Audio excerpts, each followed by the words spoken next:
सगळे मराठी हे ठाकरेंना मतदान करतील का याबद्दल मला शंका आहे. भारतीय जनता पक्ष कितीही नाही म्हटलं तरी आज 15 आमदार मुंबईत बाळगतोय. हे आमदार काही मराठी माणसांनी मत दिलं नसतं तर निवडून आले नसते. भारतीय जनता पक्षाला जसा संपूर्ण देश आम्ही जिंकलेला आहे, आम्हाला मतदान करतोय, तसं मिनी भारत असलेली मुंबई आम्हाला मतदान करते हे दाखवणं भाग आहे. वाईट वाटेल लोकांना, पण मुंबई ही बहुभाषक आहे. मराठी मंडळींचं इथे डॉमिनन्स असावा याबाबत कोणाच्याही मनात काही शंका नाही, पण मुंबईचं बहुभाषिकत्व हे मतदारांनी फार मोठ्या प्रमाणात स्वीकारलेलं आहे. संघर्ष तीव्र होतो, आव्हानं मोठी असतात, तेव्हा उद्धव ठाकरे यांचं नेतृत्व झळाळून उठतं. पण लोकसभा जिंकवून देणारं जे नरेटिव्ह आहे ते महानगरपालिकांच्या निवडणुका येता येता संपलं. बांगलादेशींचं इथे कशा प्रकारे आक्रमण होत आहे, बांगलादेशी की जागा कशा मिळवत आहेत, हे सगळं सत्तेत असलेले 10-15 वर्ष लोक बोलत आहेत. मग जर अशा प्रकारचं इन्फिल्ट्रेशन होत आहे तर सत्तेतले लोक काय करतायत हा प्रश्न देखील त्यांना आतापर्यंत कोणी विचारलेला नाही आहे. की इथे एक प्रचंड मोठं शहर धारावीत निर्माण होत आहे. त्या धारावी प्रोजेक्टला विरोध करणारे जे आवाज होते ते अचानक बंद झाले आहेत. ही निवडणूक काळाच्या एका कृष्णविवरात अडकलेले नेते, ज्यांना मुंबई मराठी माणसाची आहे, मुंबई तोडण्याचे प्रयत्न होत आहेत, या नरेटिव्हमधनं बाहेरच यायचं नाही आहे, ते नेते विरुद्ध विकासाची स्वप्न प्रत्यक्षात आणून दाखवणारे नेते अशी आहे.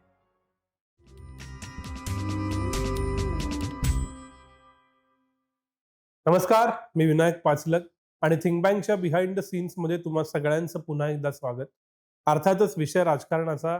आजपासून अवघ्या आठवड्याभरात महाराष्ट्रातल्या महानगरपालिकांचं मतदान झालेलं असेल, निकाल आलेला असेल आणि ही जी गेले कित्येक वर्ष बहुप्रतीक्षित निवडणूक आहे ते कोण जिंकेल हे समजलेलं असेल. यातला अर्थातच सर्वाधिक महत्त्वाचा आणि सर्वाधिक प्रतिष्ठेचा भाग कोणता असेल तर ती मुंबई महानगरपालिकेची निवडणूक. काय चालू आहे मुंबईत, महामुंबईत आणि ओव्हरऑल महाराष्ट्रात सुद्धा, या संदर्भात आजची चर्चा करायची आहे. आणि पुन्हा एकदा माझ्याबरोबर आहेत पुढारी समूहाच्या मल्टीमीडिया एडिटर आणि ज्येष्ठ राजकीय विश्लेषक मृणालिनी नानिवडेकर मॅम. मॅडम, स्वागत आहे थिंक बँकवरती पुन्हा एकदा. पहिला प्रश्न हाच, मुंबईत काय चालू आहे?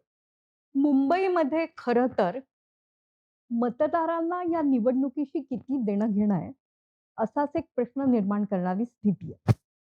मुंबईचे व्यवहार उत्तम रीतीने सुरू आहेत. शेअर बाजारात स्फोट झाला तरी मुंबईकर ते ओलांडून हळहळ व्यक्त करून कामाला जातात. इतकी कामाची निष्ठा आहे. मतदारांच्या मनात निवडणूक आहे, पण त्यांना या निवडणुकीचा, या राजकारणाचा आणि जी काय समीकरणं तयार झाली, उलटली गेली किंवा नव्याने पुन्हा तयार झाली, त्याचा कंटाळा आलेला आहे. खरं तर मुंबईकर हा कोणत्याही गोष्टीमध्ये अतिशय मनापासून भाग घेतो. महिलांच्या डब्यातनं मी नेहमी प्रवास करते लोकलमधून. तिथे सत्यनारायण काय डोहाळ जेवणं पण होतात. तिथे विजयादशमीचं सोनं वाटलं जातं, तिथे ख्रिसमस साजरा केला जातो. अशा एका अत्यंत उत्साही महानगरामध्ये राजकारणाबद्दलची जी अलिप्तता आलेली आहे गेल्या 2-3 वर्षातली, ती अतिशय चिंताजनक आहे. कोणीही निवडून आलं तरी आमचं काही फार होणार नाही, हा एक त्यातला मध्यमवर्गीय अंडरकरंट आहे. मध्यमवर्गीयाची मतं तयार आहेत, ते लाभार्थी आहेत, त्यांना कोणाला मतदान करायचं आहे हे ठरलेलं आहे. आणि तिसरा अतिशय महत्त्वाचा वर्ग, जो या निवडणुकीचं इंगित मनात ठेवत असेल, त्याला मुंबईतला मराठी, त्या मराठी माणसाची होणारी पिछेहाट, त्याच्या नावाने होणारं राजकारण आणि त्याला कायम स्केपगोट करून मांडण्याची भूमिका, याबद्दल त्याच्या मनात एक काहीतरी घुसळण सुरू आहे, एक चिंतन सुरू आहे. ते चिंतन काय आहे, त्याला नेमकं काय वाटतंय, जागतिकीकरणात मराठी कुठे आहे, मुंबई शहराचं वास्तव काय आहे, हे सगळे त्याच्या मनात येणारे प्रश्न आहेत. त्याबद्दल तो आज अजिबात बोलत नाही आहे. निवडणुकीच्या मतदानाला 4 ते 5 दिवसांचा अवधी राहिलेला आहे. अशा वेळेलाही हा मतदार जेव्हा बोलत नाहीये, तेव्हा कदाचित त्याच्या मनात निश्चित काहीतरी आहे किंवा तो पूर्णपणे या सर्व प्रक्रियेला इंडिफरंट आहे.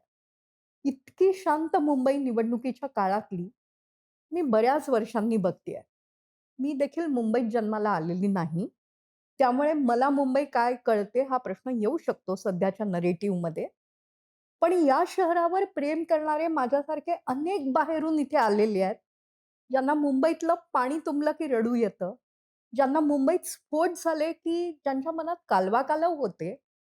अशा ज्या असंख्य मुंबईकरांचं या शहरावर प्रेम आहे, त्या मुंबईकरांना या निवडणुकीशी काही देणं-घेणं नाही. ही राजकीय प्रक्रिया किती रसातळाला चालली आहे याचं द्योतक आहे. आणि दुसरं तुम्हाला काय करायचंय ते करा. आमचे निर्णय झालेले आहेत. तुम्ही मर्यादितपणे आम्हाला मदत करणार आहात, आमच्या विकासासाठी, पुढे येण्यासाठी. बाकी आमचं तुमच्याशी काही देणं-घेणं नाहीये. भावनात्मक राजकारणाचा आम्हाला वीट आलेला आहे. अशा पद्धतीचं एक सायलेंट स्टेटमेंट मुंबईकर करतोय. ते किती राजकारण्यांना वाचतंय, येतंय, किती तिथल्या नगरसेवकांना समजतंय, होणाऱ्या आणि माझी, त्याचं माझ्या मनात कुतूहल आहे. पण मुंबईला कुठेतरी जागतिक दर्जाचं शहर होण्यासाठी आतापर्यंत इथे कोणी मदत केलेली नाही आणि कोण मदत करायची शक्यता आहे, याचा लेखाजोखा त्यांच्या त्यांच्या मनात तयार आहे. त्या लेखाजोख्याला मतदानामध्ये कन्व्हर्ट करण्याइतक्या रांगा एखादी संघटना, ती महायुतीची असेल किंवा ठाकरे बंधूंची असेल, लावू शकली, तर त्या रांगा लावण्याचा कसब असलेला जो कोण पक्ष असेल, तो इथे मोठ्या प्रमाणात यशस्वी होईलच. शिवाय मुंबईचा जो धर्म आहे, काहीतरी करत राहायचं, विकासात स्वतःला शोधायचं. वाईट वाटेल लोकांना, पण मुंबई ही बहुभाषक आहे. मराठी मंडळींचं इथे डॉमिनन्स असावा याबाबत कोणाच्याही मनात काहीही शंका नाही. पण मुंबईचं बहुभाषिकत्व हे मतदारांनी फार मोठ्या प्रमाणात स्वीकारलेलं आहे. प्रत्येक निवडणुकीत अशा प्रकारची घुसळण मुंबईकरांच्या मनात चालू असतेच. मुंबई सुरक्षित आहे का? याचे प्रश्न आत्तापर्यंतच्या निवडणुकांमध्ये उपस्थित व्हायचे. ती सुदैवाने सध्या सुरक्षित आहे. तिथे काही न होवो कारण आंतरराष्ट्रीय स्तरावर इतक्या गडबडी चालू आहेत, की त्यात मुंबईकडे लक्ष देणं हे यंत्रणांचं, राजकारण्यांचं खूप मोठं एक जबाबदारी होऊन बसलेली आहे. अशा सुरक्षिततेच्या बुरख्याआड काही वेगळं तर घडत नाहीये ना, असाही एक करंट मुंबईकरांच्या मनात असतोच.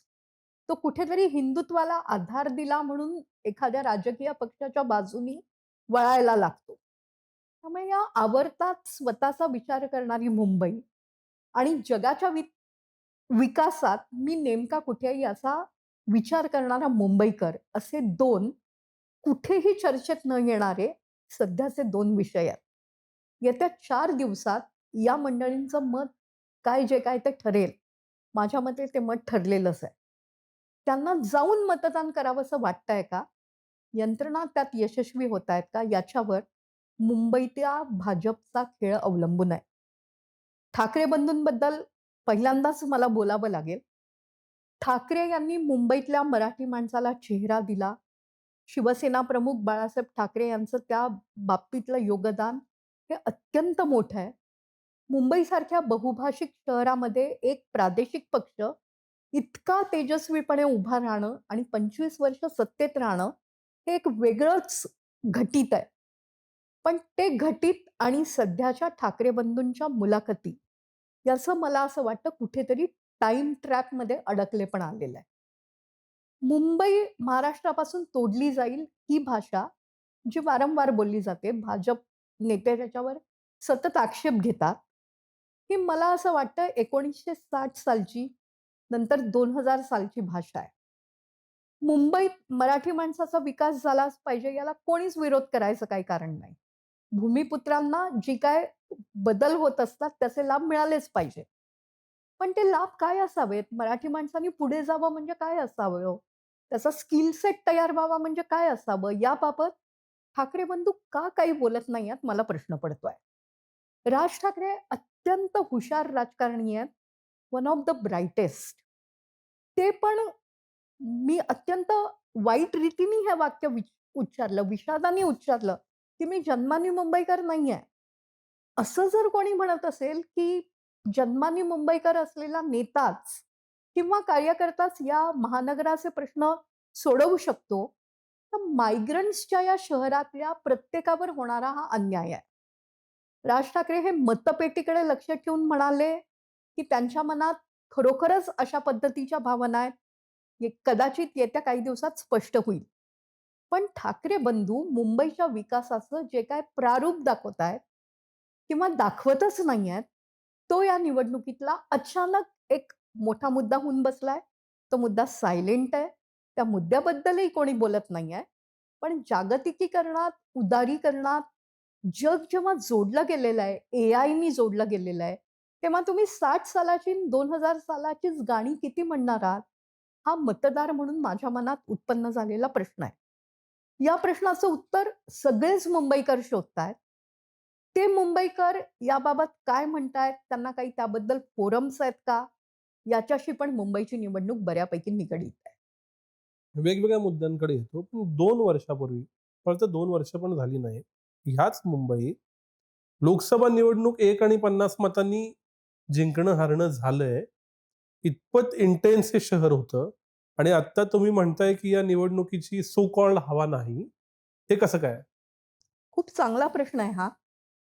लोकसभा निवडणुकीच्या वेळेला मोदींचं जे काही हिंदुत्ववादी मॉडेल होतं, त्याला विरोध करायला अत्यंत उत्तम नरेटिव्ह महाविकास आघाडीच्या प्रत्येकाने एकत्र येऊन तयार केलं.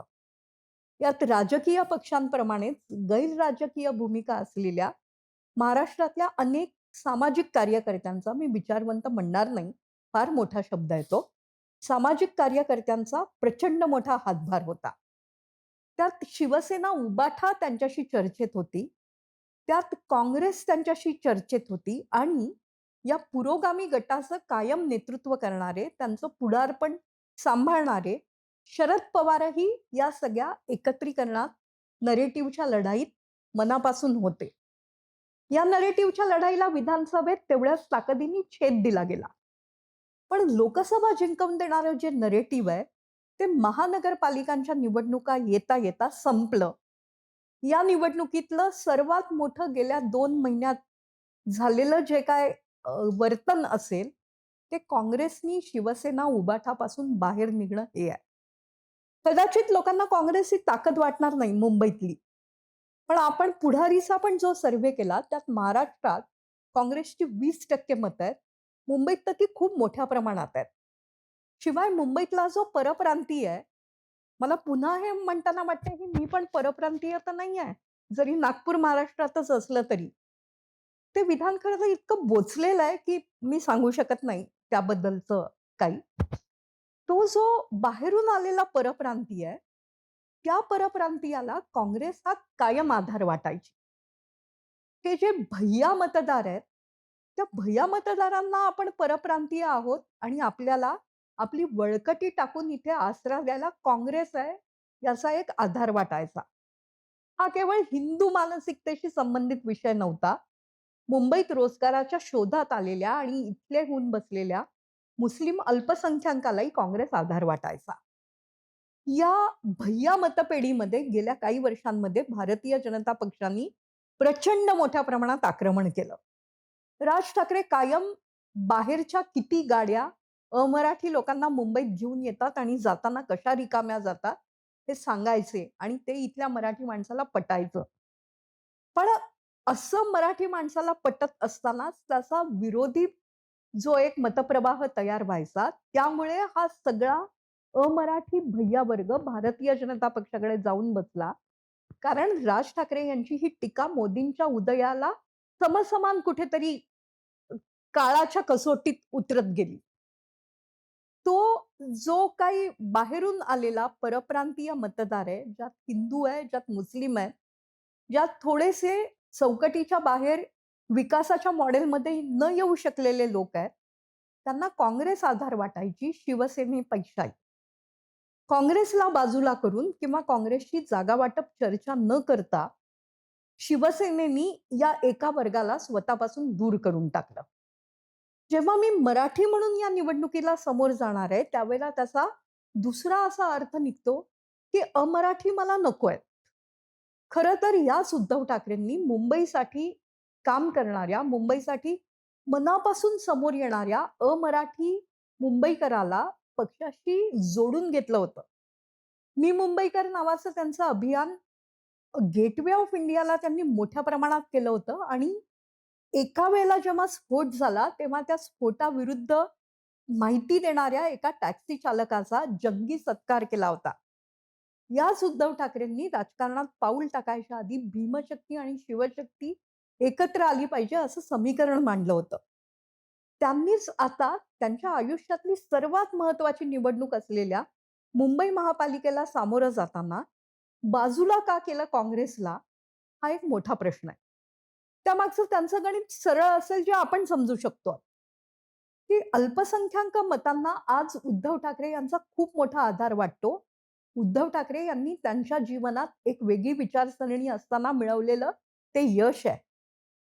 अशा वेळेला तो अल्पसंख्याक मतदार माझ्याकडून शिवसेनेकडे जातोय की काय, अशी काँग्रेसच्या नेत्यांच्या मनात भीती होती.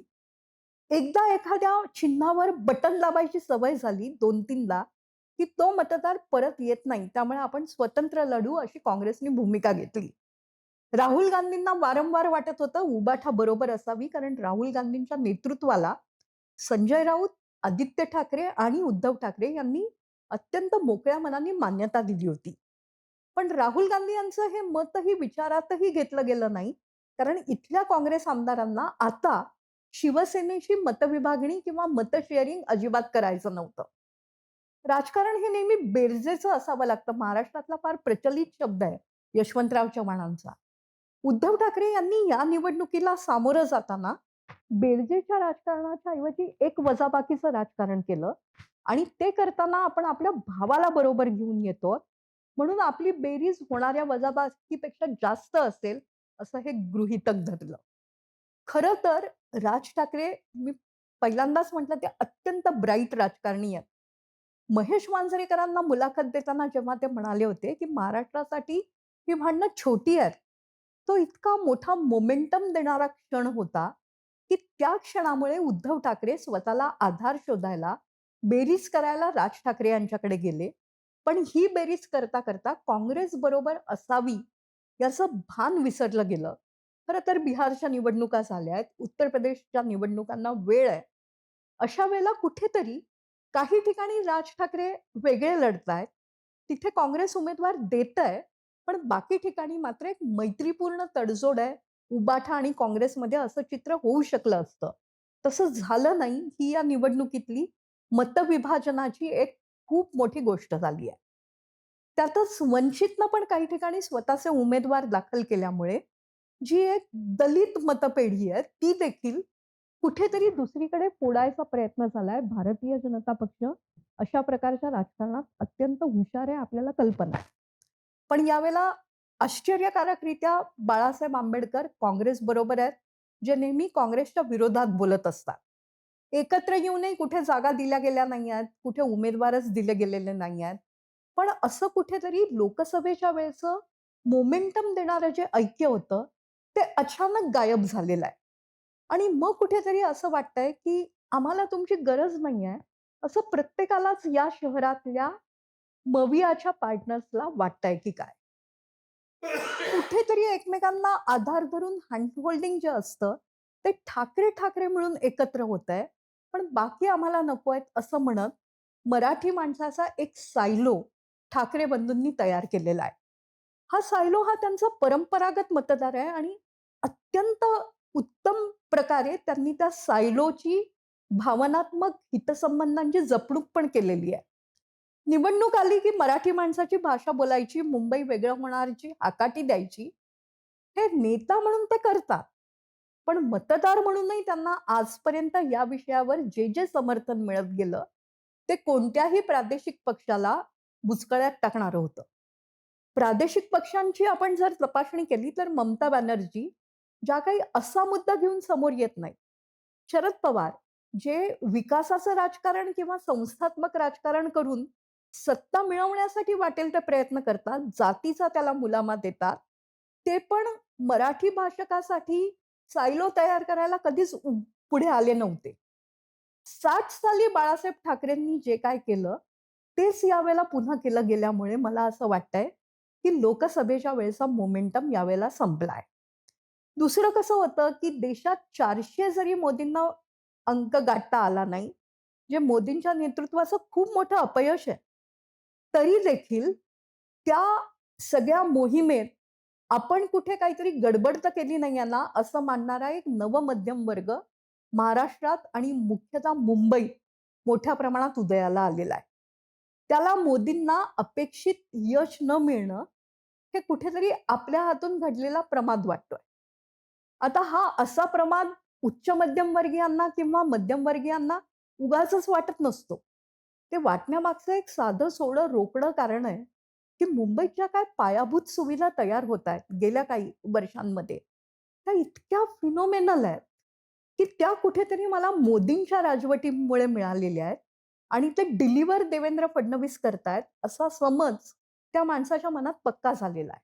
मेट्रो धावतेय, कोस्टल रोड झालेला आहे आणि या कोस्टल रोडचं श्रेय कोणीही कितीही घ्यायचा प्रयत्न केला तरी ते भाजपच्या नावावर अचानक जमा होत आहे. मग कुठेतरी आम्ही ठेवी मोडल्या याच्यापेक्षाही शहरात जे पायाभूत सुविधांचं जाळं उभं झालं, त्याबद्दल आश्चर्य वाटणारा आणि त्या आश्चर्यामुळे मतदान म्हणून बांधून घेणारा एक प्रचंड मोठा वर्ग आहे आणि मला असं वाटतं, की तोच या निवडणुकीत भारतीय जनता पक्षाला यशाची हमी देतोय. फक्त काही वर्ष मी मागे जाईन. 2017 साली भारतीय जनता पक्षाला जे अनपेक्षित यश मिळालं महानगरपालिकेत, अनपेक्षित पत्रकारांच्या नजरेतून, त्यामागचं गणित असं होतं, की अमराठी मतदारांना भारतीय जनता पक्ष आधार वाटायला लागला होता. तो विकासाची भाषा बोलतोय हे कळत होतं. भारतीय जनता पक्षाच्या मुंबईच्या कारकिर्दीतला हा सर्वात मोठा विजय होता. या विजयाला आता पुन्हा जर अपवर्डली मोबाईल लोकांची जे सामान्य जन आहेत मुंबईतले, पण ज्यांना मेट्रोनी प्रवास आवडतोय, ₹40 खर्च करून एसीत जाणं आज त्यांना महाग नाहीये. अशा सगळ्या लोकांची जर भारतीय जनता पक्ष मोठ बांधू शकतंय, तर ते लोकसभेच्या सगळ्या नरेटिव्हला मागे टाकणार आहे. तो मोमेंटम आणि उभं राहिलेलं सुविधांचं जाळं, हे ठाकरे बंधू बघतायत की नाहीत, असा एक प्रश्न निर्माण होतोय. खरं तर एवढी मोठी महानगरपालिका चालवणं ही गमतीची गोष्ट नाही. फंक्शनिंग अनार्की भारताला म्हटलंय. पण ती जी फंक्शनिंग अनार्की असते, ती चालवण्यामागचा हात हा आत्तापर्यंत अर्थातच मुंबईवर सत्ता असलेल्या शिवसेनेचा होता. पण आम्ही हे शहर चालवतोय हे कुठेही न दाखवता, ते मराठी माणूस, मराठी माणसाचा हक्क, मराठी माणसाची लढाई आणि मराठी माणसाच्या मनात त्यांनीही निर्माण केलेला न्यूनगंड यात का अडकली आहे मला कळत नाही. ही निवडणूक नक्की कुणाच्यात आहे? ठाकरे बंधू विरुद्ध शिंदे फडणवीस, ठाकरे बंधू विरुद्ध मोदी फडणवीस, ठाकरे बंधू विरुद्ध फडणवीस, विरुद्ध शिंदे, विरुद्ध काँग्रेस. या प्रश्नांची उत्तरं देणं आवश्यकच आहे. पण माझ्या मते ही निवडणूक काळाच्या एका अ, कृष्णविवरात अडकलेले नेते, ज्यांना मुंबई मराठी माणसाची आहे, मुंबई तोडण्याचे प्रयत्न होत आहेत, या नरेटिव्हमधनं बाहेरच यायचं नाहीये. ते नेते विरुद्ध विकासाची स्वप्न प्रत्यक्षात आणून दाखवणारे नेते अशी आहे. आता या टेम्प्लेटमध्ये जर लोकांना बसवलं, तर सरळ-सरळ असं समोर येईल, की ही लढाई ठाकरे बंधू विरुद्ध बाकी सगळ्यांची आहे. आता बाकी सगळ्यांची म्हणजे कशी? तर मोदी विकासाचं स्वप्न दाखवत आहेत. ते स्वप्न फडणवीस एक्झिक्यूट करतायत. त्या एक्झिक्युशनच्या स्वप्नाला एकनाथ शिंदे थेट मातोश्रीला, ठाकरेंच्या मुलाला आव्हान देत बाहेर पडलेल्या 40 आमदारांसह जोड देत आहेत. किंबहुना एकनाथ शिंदे हे स्वतःच एक आख्यायिका होऊन बसलेले आहेत, जे महाराष्ट्राच्या वेगवेगळ्या भागात यशस्वी होत आहेत. त्यामुळे कुठेतरी 2 स्वतःच्या अस्तित्वासाठी लढणारे ठाकरे, जे 20 वर्षांनंतर एकत्र आलेले आहेत, ते ठाकरे विरुद्ध बाकी सगळे, अशी ही लढाई झाली आहे. त्यात प्रत्येकजण आपापली भूमिका निभावतोय. काँग्रेस जो इकडे होता उद्धव ठाकरेंबरोबर, तो आता वेगळा बाहेर पडलाय. त्याचा एक तिसरा कोन आहे. 29 वॉर्डांमध्ये कुठेही तिसरा उमेदवार नसल्यामुळे युती विरुद्ध आघाडी असा कमालीचा तीव्र सामना होणार आहे, जिथे वोट विभाजितच होणार नाहीये. हे 29 वॉर्ड मुंबई कोणाची याचा निर्णय लावणार आहे. ही लढाई तुम्ही न विचारलेला प्रश्न, जो खरं तर उत्तर देणं योग्य नाही, आपण 21व्या शतकाचाही 25 वर्ष पार केलेली आहेत. पण ही लढाई मुस्लिम विरुद्ध हिंदू अशी पण काही गट तयार करतायत.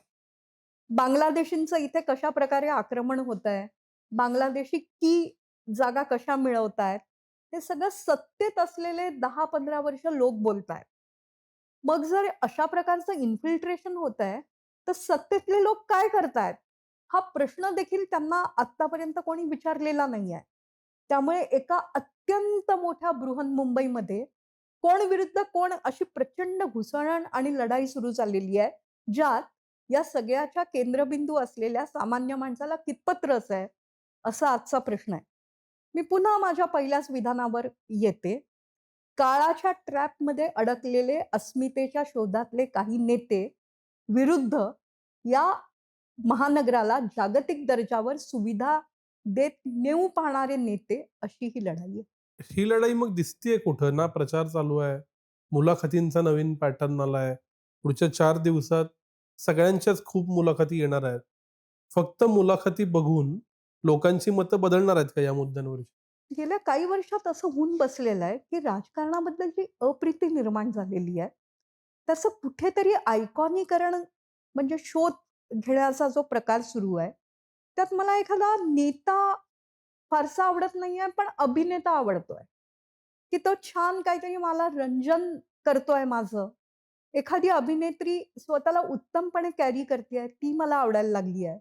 पण सामान्य माणसाच्या आयुष्याची जी तीव्र लढाई आहे, ती मुंबईत अधिकच तीव्र आहे. त्यांना कुठेतरी या गोंधळ, कोलाहल, गदारोळातून काहीतरी एक शांत करणारं, एंगेजिंग असं काहीतरी हवंय.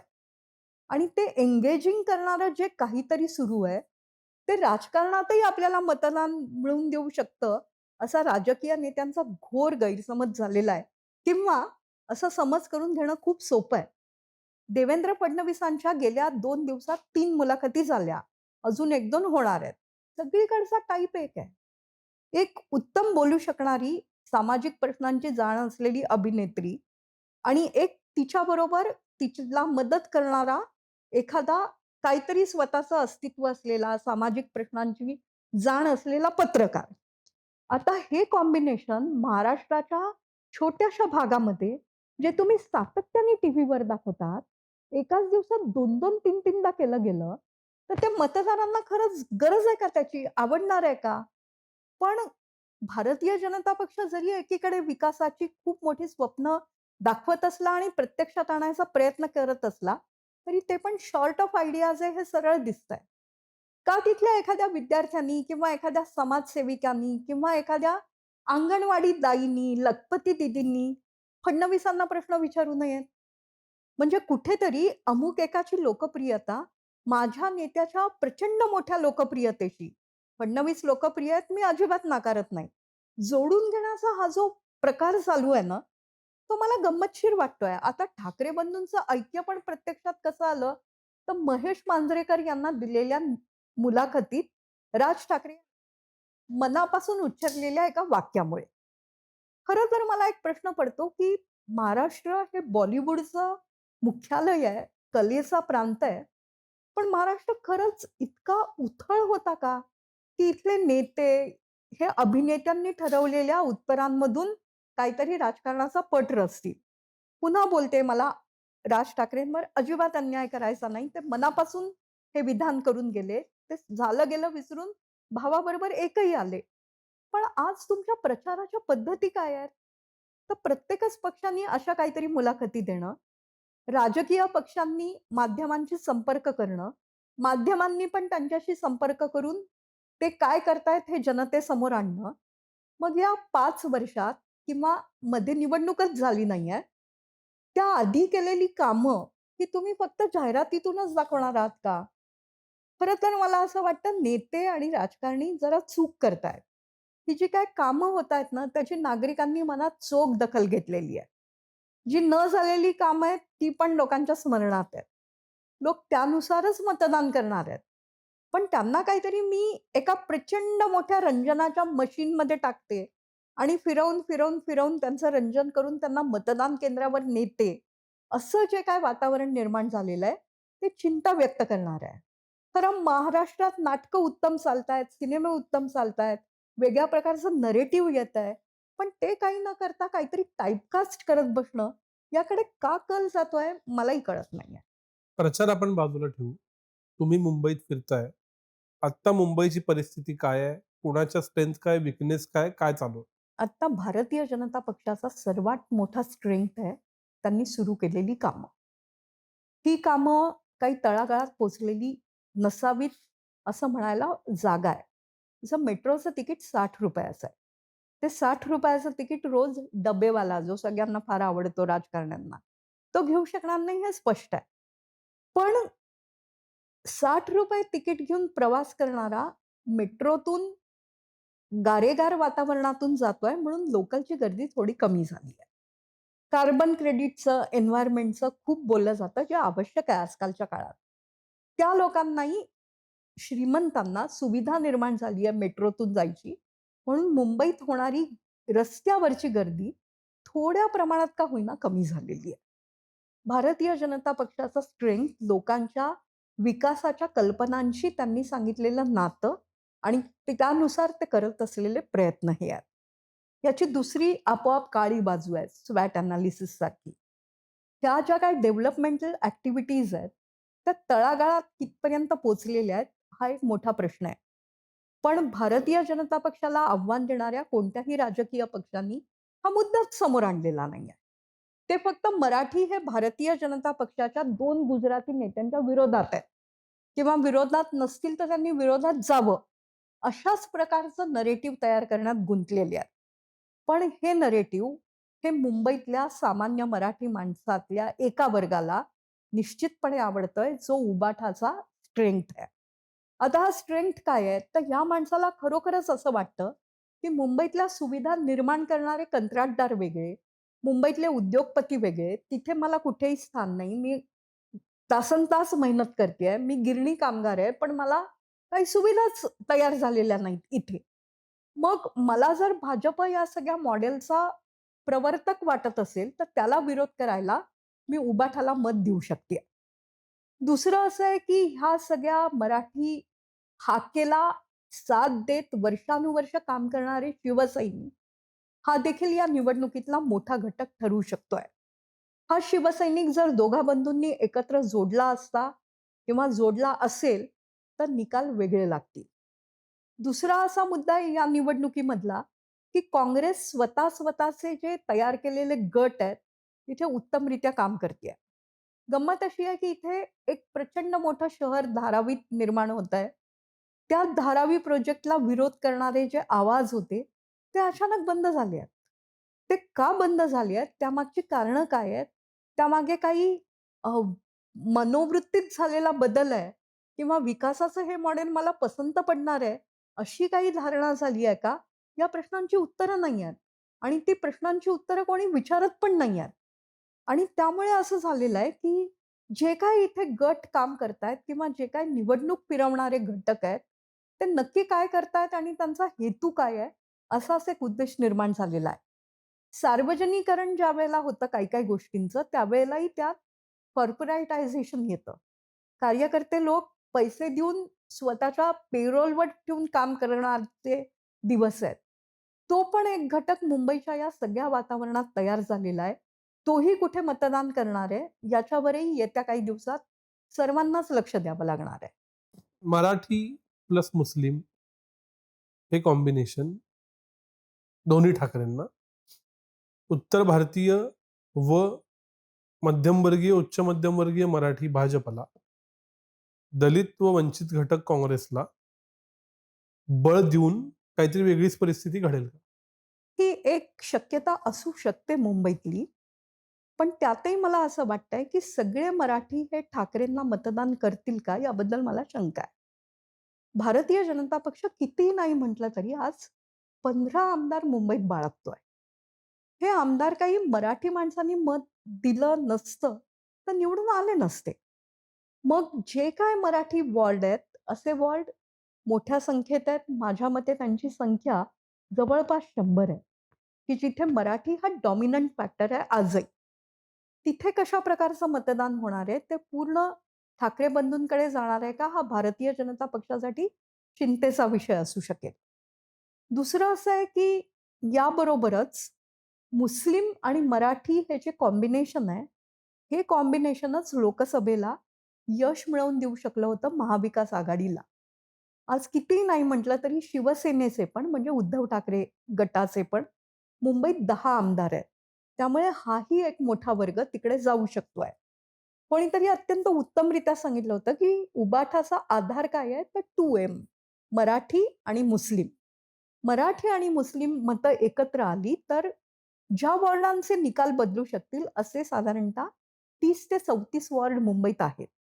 सेफॉलॉजिस्टचं ते जर म्हणणं ऐकलं आपण, तर त्या 34 वॉर्डांचा निकाल हा कदाचित डिसायडेड असेल आत्ताच. पण तिथे मराठी माणूस जर उबाठाकडे गेला आणि तिथला मुस्लिम माणूस जर थोड्याफार प्रमाणात काँग्रेसकडे गेला, तर पुन्हा ते चित्र वेगळं राहील. उच्च मध्यमवर्गीय भारतीय जनता पक्षाला मतदान करतील का? तर याचं उत्तर सध्या तरी हो आहे. या लोकांना मोदी आवडतात. फक्त हा उच्च मध्यमवर्गीय किती मोठ्या प्रमाणात मतदानाला बाहेर पडतो, की माझं या मतदानाशी देणं-घेणं नाही या मानसिकतेत जातो, हा पण एक घटक आहे. दुसरा त्याहून महत्त्वाचा घटक राहणार आहे मुंबईत आलेला मायग्रंट.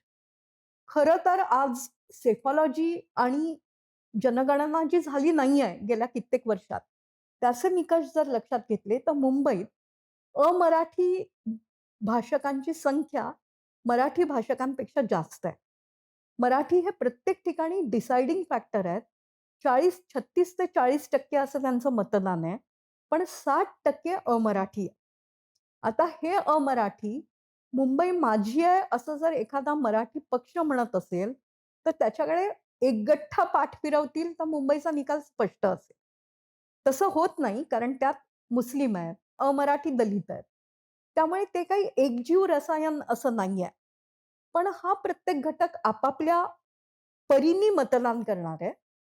पण ह्या सगळ्या घटकापेक्षाही एक वेगळा घटक आहे, तो म्हणजे विकासाची आस लागलेला. ज्याला अ, मोठे कार्यक्रम आवडतायत, इव्हेंट्स आवडतायत. इव्हेंट्स राजकीय पक्ष घेतायत कारण ते लोकांना आवडतायत. शिवाय जी आव्हानं आहेत आजच्या दिवसाची, ही आव्हानं केवळ पैसे मिळवण्याचीच आहेत असं नाही. मुंबईत पैसा मिळतो. ही आव्हानं प्रदूषणामुळे निर्माण झालेली आहेत. ही आव्हानं कमी झालेल्या वयोमानाची आहेत. अकाली निधन होण्याचं प्रमाण वाढतंय. घटस्फोटांचं प्रमाण वाढतंय. या सगळ्या आवर्तामध्ये ज्याला काहीतरी आधार धरायचा आहे, ज्याला काहीतरी विकासच आपले प्रश्न सोडवणार आहे असं वाटतंय, त्याला देखील एका विशिष्ट पक्षाला मतदान करायची यावेळेला तीव्रतेने इच्छा होतीये. दुसरं असं केंद्रात त्यांचं सरकार, राज्यात त्यांचं सरकार. तर माझ्या गावामध्ये आयदर मला त्यांचं सरकार नको असेल, त्यांच्यावर एक चेक ठेवायला म्हणून किंवा मला त्यांचंच सरकार हवं असेल. त्यामुळे भारतीय जनता पक्षाला लॉयल असलेला आणि भारतीय जनता पक्षाचा द्वेष करणारा असा एक नवा वर्ग इथे तयार झालेला आहे. असाच वर्ग ठाकरेंबाबतही आहे, की ज्याला ठाकरे आवडतायत आणि ज्याला ठाकरे आवडत नाहीयेत. मला गंमत वाटते, की ठाकरे ज्या दिवशी मुख्यमंत्री पदाचा राजीनामा देऊन परत आले मातोश्रीवर, त्यावेळेला त्यांचं जे परत येणं होतं, त्याची दृश्य शिवसेनेच्या प्रचार चमूनी अद्याप बाहेर कशी काढलेली नाहीत. खरं तर तो एक मोदींना आव्हान देणारा नरेटिव्ह निर्माण करणारा बाळासाहेबांचा मुलगा, जे नंतर काहीसे प्रकृतीच्याही समस्यांना सामोरे गेले होते. तो जखमी वुंडेड जेव्हा घरी येतोय, तेव्हा मराठी माणसाला कुठेतरी त्याच्याशी स्वतःला जोडावसं वाटणं हे शक्य आहे. पण शिवसेनेनी हा प्रचार अजून सुरू केलेला नाही. शेवटच्या टप्प्यात करतील का माहीत नाही. त्याबद्दल सरन्यायाधीशांनी पण निकाल वाचताना एक विधान केलं होतं, की माझ्या मनात काही असलं तरी आता राजीनामा दिला गेलेला आहे. तो राजीनामा कोणत्या परिस्थितीत दिला गेला होता आपल्याला माहिती नाही. काही सत्यच बाहेर येत असतात राजकारणात, बाकी येत नाहीत. पण ती सहानुभूती अद्याप शिवसेनेनी जनरेट केलेली दिसत नाही आणि गंमत म्हणजे देवेंद्र फडणवीस देखील उद्धव ठाकरेंबद्दल कोणत्याही प्रकारे काही चिडून अजून बोललेले नाहीयेत. एकदा उद्धव ठाकरे म्हणाले होते, की एकतर तुम्ही राहाल नाहीतर मी राहीन. त्यावेळेला फडणवीसांनी उत्तर दिलं, "आम्ही दोघंही राहू." कारण राजकारण तसंच असतं. आज त्यांनी इंग्रजी माध्यमांना दिलेल्या 1-2 मुलाखतीत त्यांना उद्धव ठाकरेंबद्दल छेडायचा प्रयत्न केला गेला. त्यात ते अत्यंत शिताफीने न अडकता त्यांनी ते प्रश्न टाळले. याचा अर्थ झालं गेलं त्यात न शिरता फडणवीसांना पुढच्या काही योजना आखायच्या आहेत आणि त्यासाठी त्यांना मुंबईकरांचा कौल हवाय का? हे आहे. आणि दुसरं अजून मला एक अतिशय महत्त्वाचं वाटतंय. मी नेहमी विचार करते, की मराठी माणूस गुजराती माणसाचा कमालीचा द्वेष का करतो? माझ्या मते मला जितकं काही समजतं, मर्यादित जे आकलन असतं, त्याची 2 कारणं आहेत. एक तर संयुक्त महाराष्ट्राच्या वेळेला मोरारजी देसाईंनी इथे केलेला अन्याय आणि मग ह्या अन्यायाच्या आठवणी निघाल्या, की इथली जी उत्पन्नाची आणि प्रगतीची संसाधनं आहेत, ती आपल्या हातात नाही. आपण बहुसंख्येत असून ती गुजरात्यांच्या हातात आहेत, असं कुठेतरी एक नरेटिव्ह तयार होतं आणि जे मराठी माणसाला पानिपत सिंड्रोमकडे पुन्हा घेऊन जातं. पण मराठी माणसाची नवीन पिढी मला वाटत नाही या पद्धतीचा विचार करते. मराठी माणसाची नवीन पिढी जो मेहनत करतो त्याला पैसे मिळतात, अशा पद्धतीच्या प्रतलावर आलेली आहे. ती पिढी कशा पद्धतीचा विचार करेल हे पण मतदानात दिसेल. आज माझ्यासाठी एकच महत्त्वाचं आकलन पत्रकार म्हणून मी करू बघतेय, की कोण किती मतदान बाहेर काढतील. मतदानाची टक्केवारी जशी-जशी वाढत जाईल तसा-तसा या शहराचा निकाल स्पष्ट होईल. या निवडणुकीमध्ये 20 वर्षांचं वैर विसरून राज ठाकरे भावाबरोबर उद्धव ठाकरेंबरोबर आली आहेत. दोघांनी उत्तम काम केलेलं आहे एकत्र येण्याचं, कारण त्या एकत्र येण्यानी एक मोमेंटम मिळालेला आहे त्यांच्या विचारसरणीला. पण या दरम्यान जे जागा वाटप झालं ते मनसेला फारसं उत्साहवर्धक नाही असं वाटतंय. संदीप देशपांडे आज त्यांनी सांगितलं, की मी पक्ष सोडणार नाही. पण ते काहीसे नाराज असल्याची चर्चा झाली. संतोष धुरी यांनी थेट संजय राऊतांवर आरोप करून टाकला, की तिकीटं यांनीच वाटली. त्यामुळे या दोघांचं ऐक्य खरंच प्रत्यक्षात किती उतरतंय हा प्रश्न आहे. असाच प्रश्न भाजपच्याही बाजूला आहे, की भाजपला एकनाथ शिंदेबद्दल किती आत्मीयता वाटतेय, की ते स्पर्धक वाटताय. पण आत्ताचं चित्र असं आहे, की दोघांनाही एकमेकांची साथ देऊन महापालिकेवर स्वतःचा विजय मिळवून दाखवायचा आहे. भारतीय जनता पक्षाला जसा संपूर्ण देश आम्ही जिंकलेला आहे, आम्हाला मतदान करतोय, तसं मिनी भारत असलेली मुंबई आम्हाला मतदान करतेय हे दाखवणं भाग आहे.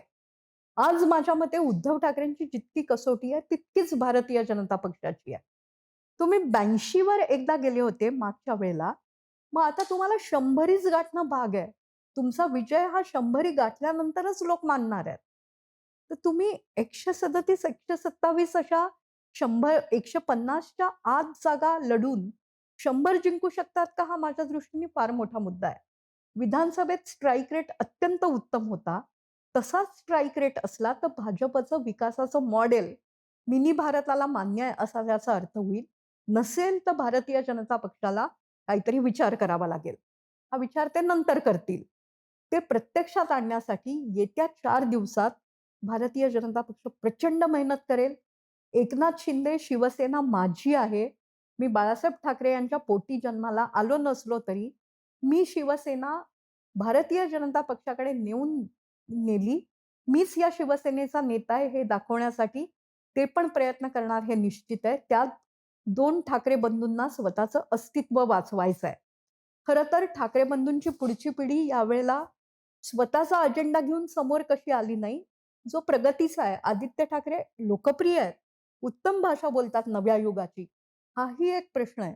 त्यामुळे कुठेतरी 60च्या दशकातली 2000 मध्ये एकदा लढली गेलेली त्याच नरेटिव्हची लढाई ठाकरे बंधू का लढू पाहतायत? हा मला वारंवार पडणारा प्रश्न आहे. 2 शिवसेनेच्या बहुतेक खूप ठिकाणी लढती होत आहेत. त्या पाहता आणि तुम्ही आत्ता सांगितलं ते गणित पाहता, एकनाथ शिंदे किंगमेकर असतील का त्यांच्याशिवाय ज्या कोणाची येईल त्यांची सत्ता येईल? एकनाथ शिंदे मुंबईमध्ये चालतील का? हा या निवडणुकीतला खूप कळीचा मुद्दा आहे. एकनाथ शिंदे यांनी उद्धव ठाकरेंवर अन्याय केला असं मानणारा जर शिवसैनिक आणि मराठी माणूस असेल, तर एकनाथ शिंदे कदाचित मुंबईत, महाराष्ट्रात यश मिळत असलं तरी चालणार नाही. चालले नाहीत तर त्यांना 25 पर्यंत जागा मिळतील. चालले आणि भारतीय जनता पक्षाला जनतेने मतदान करायचं असं ठरवलं असेल, तर तो वर्ग अर्थातच त्यांना इथेही पाठीराखा म्हणून काम करेल. भारतीय जनता पक्षाचा मतदार सामान्यतः कोणत्याही युतीला, कोणत्याही मित्रपक्षाला लॉयल असतो आणि एकनाथ शिंदेंचा पण मतदार भारतीय जनता पक्षाला लॉयल राहील. पण शिंदेंनी ठाकरेंचा अपमान केला असं जर एक सबटेक्स्ट चालू असेल मराठी मनात, तर शिंदेंना फारसं यश मिळणार नाही. पण शिंदे 50 पर्यंत गेले, तर शिंदे पुन्हा एकदा एका वेगळ्या भूमिकेत जातील. मुंबईतला महापौर हा भाजपचा नाही, तर मुंबईतला महापौर शिवसेना प्रमुख ठाकरे नसलेल्या शिवसेनेकडे आला पाहिजे, असा ते आग्रह धरू शकतील. सामान्यतः आपण पाहिलेलं आहे, की भाजपचं केंद्रीय नेतृत्व शिंदेंना कायम सांभाळत आलेलं आहे. यातच मुंबई बाहेर जाऊन पुण्यामध्ये आणि पिंपरी चिंचवडमध्ये अजितदादा अतिशय तीव्रतेने लढा देत आहेत. मला असं वाटतंय, की त्यांना वाटतंय, की शिंदेंकडे ठाणे आहे, म्हणजे ठाणे महानगर, तर माझ्याकडे पुणे, पिंपरी महानगर तरी राहिलं पाहिजे. मग अशा लढाईत, अशा आवर्तात जर खरंच पवार काका पुतणे एकत्र येणार असतील, तर शिंदेंना किती लिव्हरेज द्यावं लागेल, हा निकालानंतरचा मुद्दा आहे. पण भारतीय जनता पक्ष अत्यंत चाणाक्ष, चतुर, राजकारणात तरबेज असलेला पक्ष आहे. त्यामुळे 100 जर आकडा गाठला, तर मला वाटत नाही, की शिवसेना महापौर ठाकरेंच्या माध्यमातून किंवा शिंदेंच्या माध्यमातून बसवू शकेल. भारतीय जनता पक्षाचा पहिला-वहिला महापौर कदाचित मुंबईत येत्या काही दिवसात बसू शकेल. भारतीय जनता पक्षाला या विषयाबाबत कमालीचा विश्वास आहे असं म्हणतात. दुसरं एक अचानक सुरू झालेलं नरेटिव्ह आहे ज्याला खूप मोठं ट्रॅक्शन मिळतंय, की राज ठाकरेंना भारतीय जनता पक्षानेच तिकडे पाठवलेलं आहे. आणि ज्याप्रमाणे उद्धव ठाकरे यांनी जिंकल्यानंतर एक वेगळी भूमिका घेतली, तशीच भूमिका घेत राज ठाकरे भारतीय जनता पक्षाकडे येणार आहेत की काय? या सगळ्या खूप सुरस चमत्कारिक कहाण्या असतात, ज्या ऐकायला आवडतात. कॉन्स्पिरसी थिअरीज जशा आवडतात, तसा कल्पनारम्य गोष्टी पण चर्चेत यायला आवडतात. मला असं वाटतंय राज ठाकरे दुखावलेले होते भारतीय जनता पक्षामुळे, की भारतीय जनता पक्ष आपलं आडून वगैरे सहाय्य घेतो, पण योग्य वेळेला आपल्याला मदत करत नाही. त्यामुळे सध्या ते आपल्या भावाबरोबर गेले आहेत. निकालानंतर काय करायचंय हे ते ठरवतील. पण निकालानंतर पवार एकत्र येण्याची शक्यता खूप आहे. ठाकरे एकत्र राहतील का? हे आत्ता सांगता येत नाहीये. राज ठाकरे कुठेतरी स्वतःचं सर्वस्व भावाच्या पाठीशी खरंच देतायत का? त्यातून आपणच पुढे नेता होऊ असं त्यांना वाटतंय का? असे अनेक प्रश्न आहेत. उद्धव ठाकरे हे ऑर्गनायझेशनल माणूस आहेत, संघटनात्मक पकड आहे आणि राज ठाकरे हे नेते आहेत. राज ठाकरे त्यांच्या वेगवेगळ्या भूमिकांमुळे स्वतःची विश्वासार्हता देखील गमावून बसलेले आहेत. ती विश्वासार्हता भावाबरोबर येऊन त्यांनी मिळवली आहे की गमावली आहे? हाही एक मोठा प्रश्न आहे. पण माझ्या मते या निवडणुकीतला सर्वात महत्त्वाचा मुद्दा एकच आहे, जो राजकीय निरीक्षक म्हणून मला बघायला आवडेल. फडणवीसांनी मोदींच्या छत्रछायेत सुरू केलेलं विकासाचं मॉडेल या मिनी भारताला, या मुंबईला मान्य आहे का? भारतीय जनता पक्षाने सुरू केलेला विकास हाच मुंबईला पुढे नेऊ शकतो, हे ही महामुंबई म्हणणार आहे का? शेवटचा प्रश्न, आधीचा प्रश्न. मराठी विरुद्ध विकास का मराठी विरुद्ध हिंदुत्व, कशी निवडणूक आहे?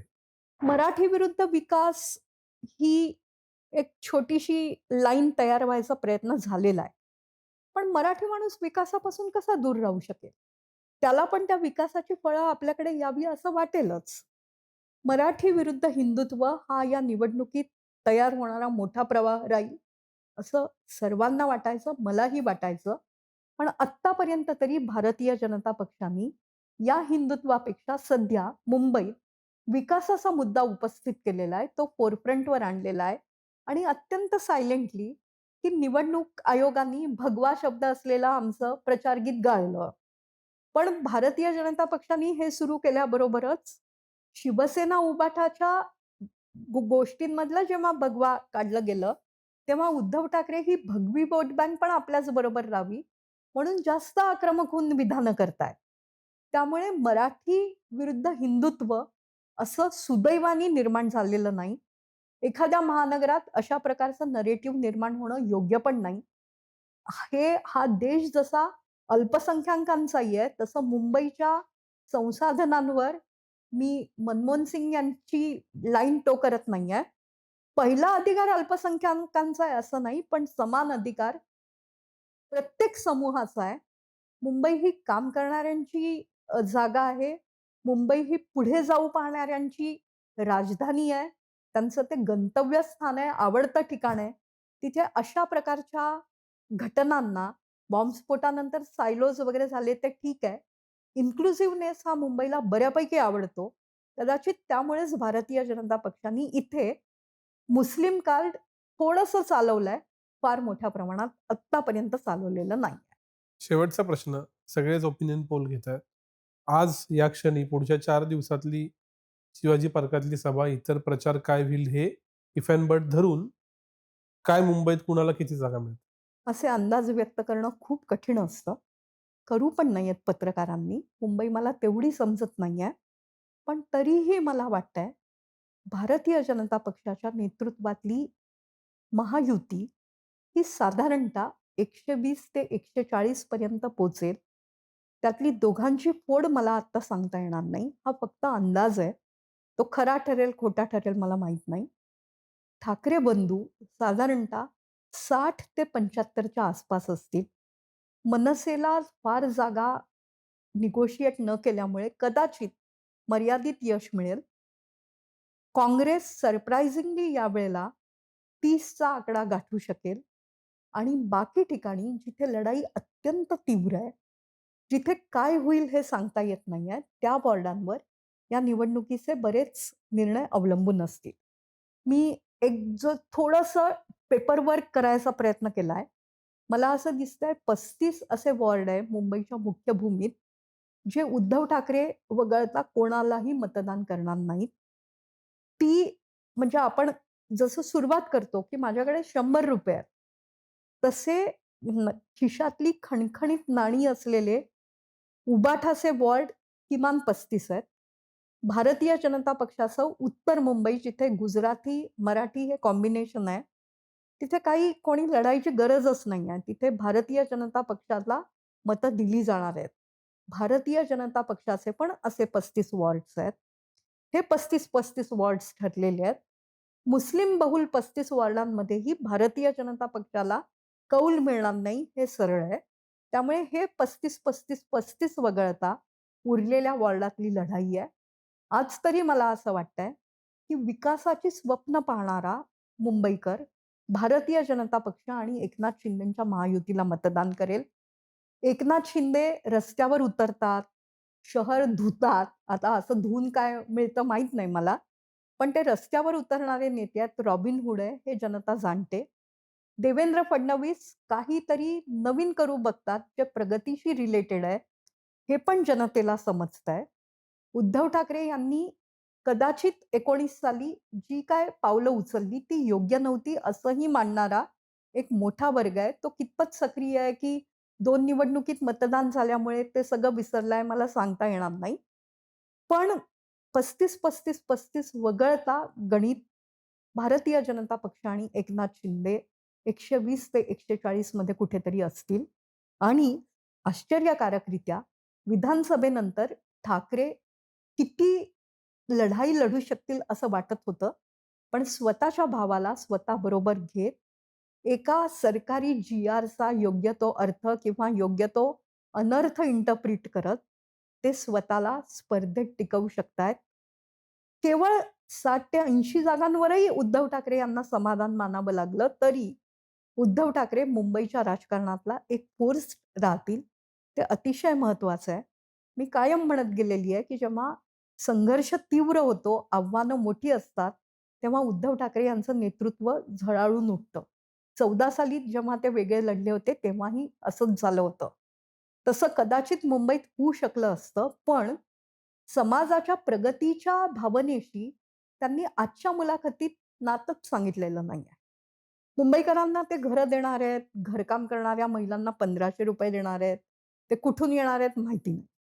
पण या मुंबईच्या काहीतरी साहसवाद करणाऱ्या भावनेला खतपाणी घालणारं किंवा त्या भावनेला बळ देणारं ॲक्सिलरेटर ज्याला आपण इंग्रजीत म्हणतो, तसं काही उद्धव ठाकरे यांनी आत्तापर्यंत समोर न आणल्यामुळे मुंबईच्या जे शहर भविष्याची स्वप्न पाहतं, जे शहर गर्दीत शिरून लोकलमध्ये कशी का होईना स्वतःसाठी जागा तयार करतं, त्या शहराला रडायला आवडत नाही. त्या शहराला पुढे जायला आवडतं. त्या पुढे जाण्याचं काहीतरी स्क्रिप्ट ठाकरे बंधूंकडून अद्याप आलेलं नाहीये. खरं तर संजय राऊत हे अतिशय महत्वाचे प्लॅनर आहेत. असा माणूस भारतीय जनता पक्षाकडे नाही हे त्यांना मोठं आव्हान वाटत असेल. मुंबईची ही जी पुढे जाण्याची वृत्ती आहे, काहीतरी करण्याचा साहसवाद आहे, तो संजय राऊतांच्या नजरेतून का सुटलाय आणि ते मराठीवरच का खेळतायत, तेही 60 सालच्या मराठीत, ते मला अजून समजत नाहीये. मला समजून घ्यायला आवडेल. कदाचित निकाल माझ्या या सगळ्या वक्तव्याला धक्का देणारे असतील आणि मग आपण बोलताना काय चुका झाल्या किंवा काय मुद्दे लक्षात घेतले नाहीत, ते लक्षात येईल. पण आज तरी मला वाटतंय मुंबईचं मत विकासाला आहे आणि विकासाचं जे काय अ, मक्तेदारी आहे, ती सध्या भारतीय जनता पक्ष स्वतःकडे घेण्यात यशस्वी ठरले. मॅडम खूप खूप आभार. काय घडतंय हे बघण्याची क्युरिओसिटी सगळ्यांना आहे. पण आज खूप वेगवेगळे अँगल समजून घेता आले. पुन्हा निकालानंतर नक्की भेटू, पण आज इथंच थांबूया. धन्यवाद.